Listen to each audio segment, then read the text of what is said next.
এখনই অবসরে যাচ্ছেন না ডেভিড মিলার। টি-টোয়েন্টি বিশ্বকাপের ফাইনালে ডেভিড মিলারের উইকেটটাই যেন ছিল ভারতের জয় এবং সাউথ আফ্রিকার হারের কারণ। পটিয়া ব্যাটারের আউট হওয়ার মধ্য দিয়ে বলা যায় প্রথমবারের মতো ফাইনালে এসে শিরোপা হাতছাড়া হয় সাউথ আফ্রিকার।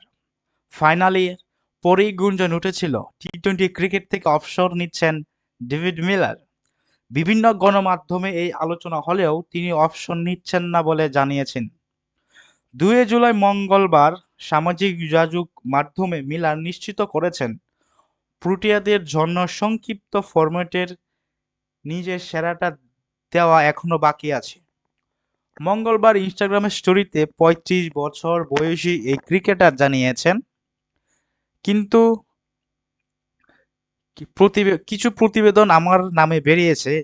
সেসব প্রতিবেদনের বিরুদ্ধে আমি বলতে পারি আমি আন্তর্জাতিক টি-টোয়েন্টি ফর্মেট থেকে এখনো অপশন নেইনি। প্রোটিয়াদের হয়ে খেলার জন্য আমি সবসময় প্রস্তুত আছি। আমার সেরাটা দেওয়া এখনো বাকি।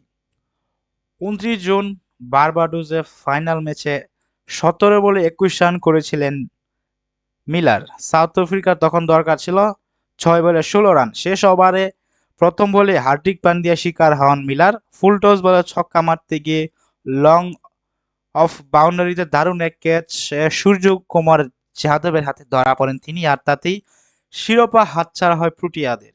ধন্যবাদ সবাইকে এতক্ষণ সাথে থাকার জন্য।